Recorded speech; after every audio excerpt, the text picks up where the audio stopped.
سلامونه او نیکې له دوستانه هیله ده چې ټول به جوړ او روغ وي او د شرکت حمایت پروري افغانستان یوټیوب چینل مو هم سبسکرایب کړئ یا مشترک کړی وي.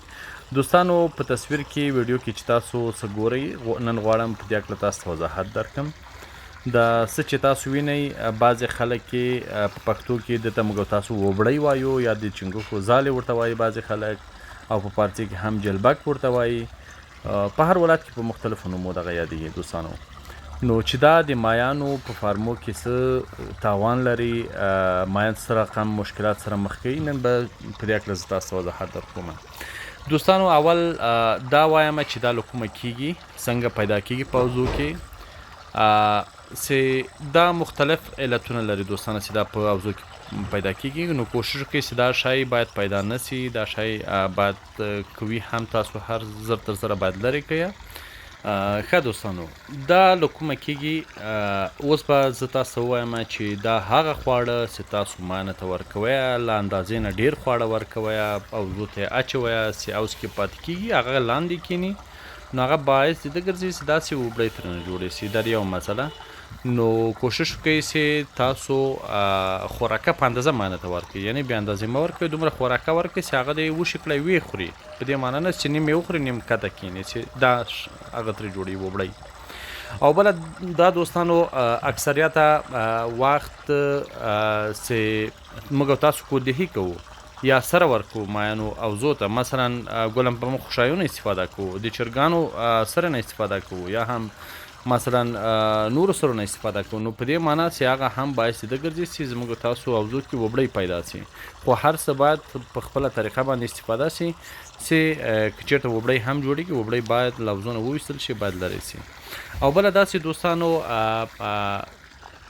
په کم تعداد یا په کم اندازه باندې دا کیدای شي چې پیدا شي کوم مایان چې مدفوع کوي یا څه چې خوري هغه هضموي بیرته ترنه خارجیږي، نو هغه هم کیدای شي لږ څه تاثیرات ولري چې دغه وبړۍ پیدا کړي، خو په دې سطحه نه، په دې پیمانه نه، هغه پیمانه شاید ډېره کمه وي.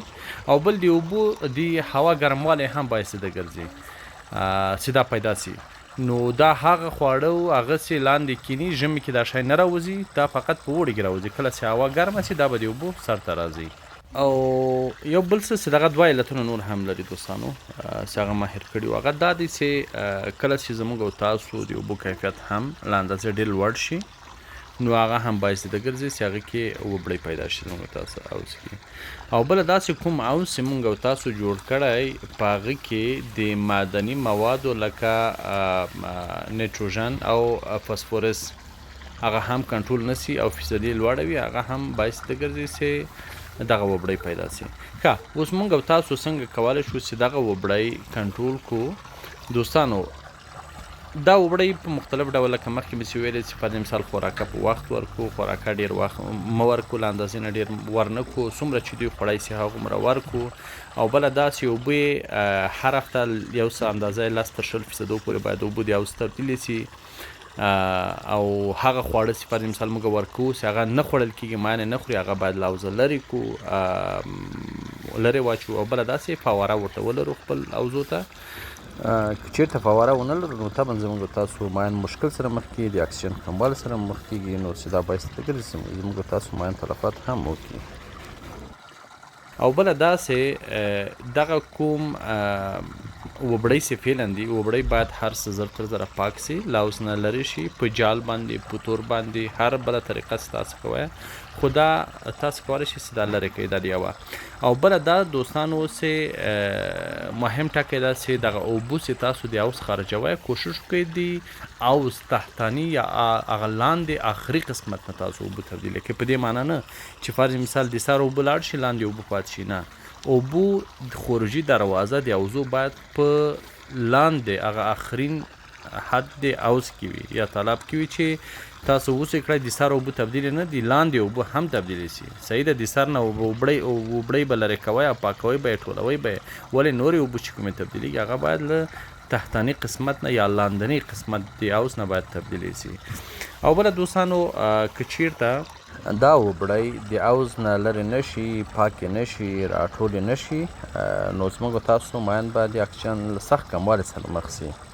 نو ټول به د اوبو سر ته راځي او خولې به وازې وازې کوي.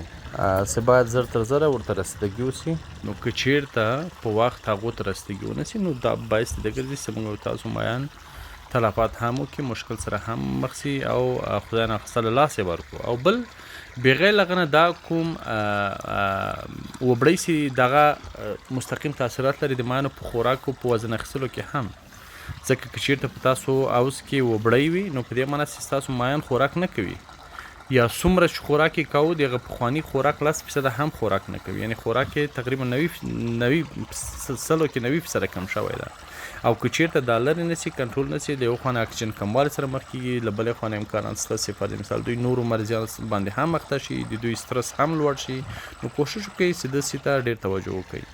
او په آخر کې هم زمونږ غوښتنه تاسو نه دا ده چې زمونږ یوټیوب چینل سبسکرایب یا مشترک کړئ، دوستانو سره هم شریک کړئ د لا نورو مشورو ویډیوګانو دپاره، او ویډیو هم دوستانو سره شریک کړئ. څوک چې دا مشکل لري د ثواب دپاره شریک کړئ چې نور هم انشاءالله په دې باندې پوه شي او دغه نه جلوګیري وکړي تر څو مایان مشکل سره مخ نه سي.